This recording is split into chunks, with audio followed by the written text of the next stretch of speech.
Yo, what's going on guys? Arekkz here, welcome back to another Destiny 2 video, and in this video I'm taking a very quick break from playing the game and the kind of general gameplay to bring you guys some news. Yesterday Bungie dropped their This Week at Bungie blog post and gave us a roadmap for the next 4 weeks. Essentially, some of the upcoming content and activities, things like the Nightfall, Xur, Trials of the Nine, the Raid, and a few other things on top. Plus, thanks to the Xbox store, we actually have some official confirmation on the first DLC. So in the event that you've missed any of that, then here is your quick roundup. If you do enjoy this, if you find it helpful, then a like would be super appreciated. Comment down below if you have any questions.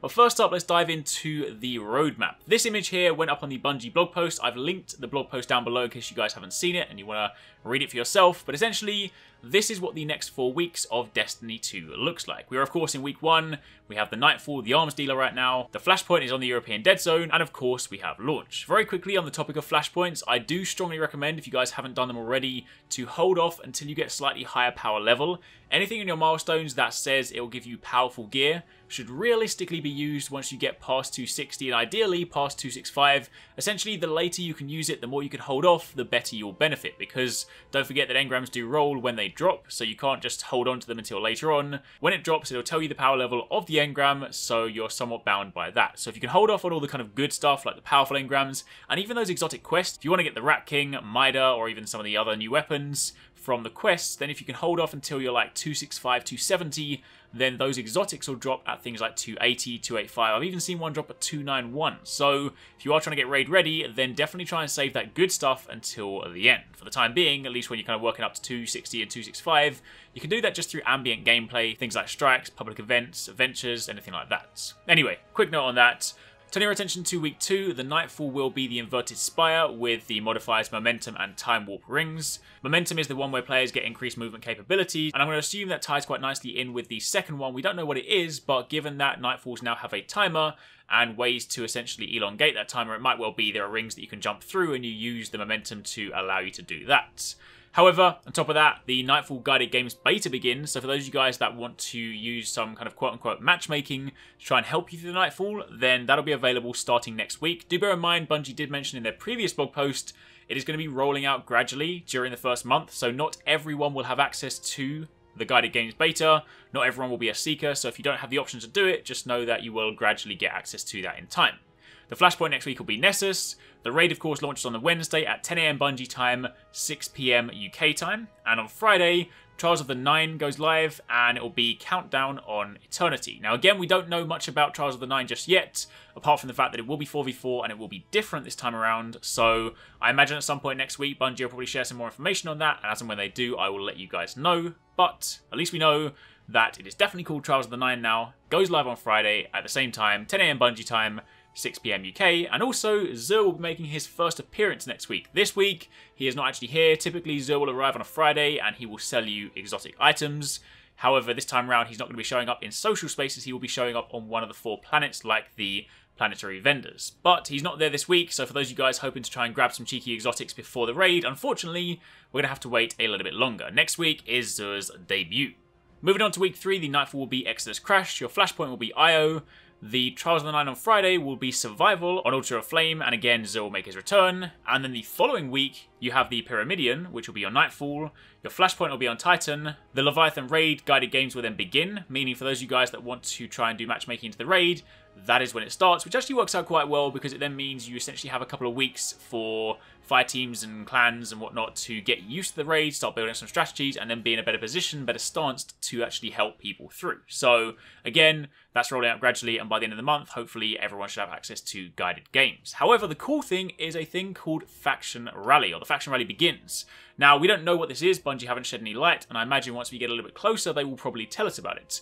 But, obviously what we do know right now is that there are currently no typical faction vendors. No New Monarchy, Future Walker, or Dead Orbit. They used to be in the kind of tower in Destiny 1. You go there, you basically pledge allegiance to your faction, and you can earn reputation for them, get some gear, some weapons, pretty cool stuff. But they're not there right now in Destiny 1, so I can only assume that Faction Rally means that we can then, return, go in, maybe start doing what we would typically do with factions in Destiny 1, and maybe we can start pledging our allegiance in Destiny 2 and start earning some sweet gear. But at this stage, we just don't know. So something to look forward to. That is at the end of the month, the week beginning Tuesday the 26th that is when the faction rally begins. And of course, there'll be Trials of the Nine, and that time around it will be survival on the Emperor's Respite. So, that is the roadmap for the next month. However, they also said in a comment down below, in October, new challenges will continue to arrive, including Iron Banner and new ways to have your prestige tested in the raid.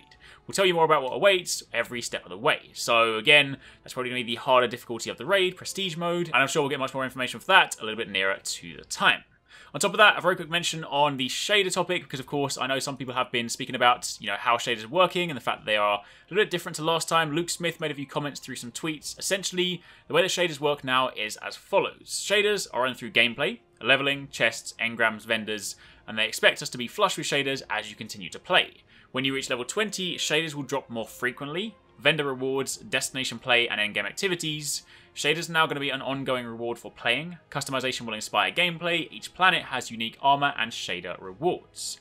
With D2, they want statements like, I want to run the raid, trials, or go back to Titan to get more of its shader to be possible. So that is essentially the design philosophy behind it. Now, personally, I haven't really been having too much trouble with this, simply because I've actively been saving my shaders, based on the fact that anytime you get rare gear, you typically don't hold on to it for very long. I just haven't been putting shaders on anything apart from exotics. So if you guys are running out of them, then I would say maybe consider holding on to them until you get your raid gear. But either way, that is the new system, and that's how it works. Now finally, the very last thing I want to comment on is a note on the first DLC, the Osiris DLC. This is actually something I spoke about recently based on an interview from Jason Schreier on Kotaku. However, the Xbox Store updated the other day to actively confirm this. The Xbox Store actually has an official description for the first DLC, which is confirmed to be called the Curse of Osiris. The description reads, Destiny 2 Expansion 1, Curse of Osiris, continues your Guardian's journey with all new story missions and adventures set in a new destination, Mercury. Journey through time and space to learn the secrets of Osiris, avert a dark future, and rebuild the ties between the legendary warlock and his greatest student, Ikora Rey. Features of this expansion include explore Mercury and its mysterious infinite forest, new story missions and adventures, new themed weapons, armor and gear, new cooperative activities, new cooperative multiplayer arenas, and more. Now don't forget that the rumour from Jason Schreier also stated there will be a new social space, the Lighthouse, so that'll be pretty cool. Of course, that'll tie nicely in with Mercury, and the actual story focus is around Osiris and the Vex. What's really interesting is the notion of explore Mercury and its mysterious infinite forest. Not entirely sure how that will work. We've already had exposure to, say, the Dark Forest on the European Dead Zone, so an infinite forest could be pretty cool. Maybe that ties into the raid. Hopefully there will be a raid, but for the time being, just a little bit more confirmation on the DLC. Anyway, that's it from me. I'm going to jump back into the game now. I've got some more videos from Destiny 2 coming later on today, more exotics, more stuff like that. So do stay tuned. If you've missed anything else, then you can check them out from yesterday. I put up a complete guide for the Rat King sidearm, as well as a look at the scannable items across the European Dead Zone, and a few other things like that. Anyway, thank you for watching. Take it easy. Catch you next time. Peace out.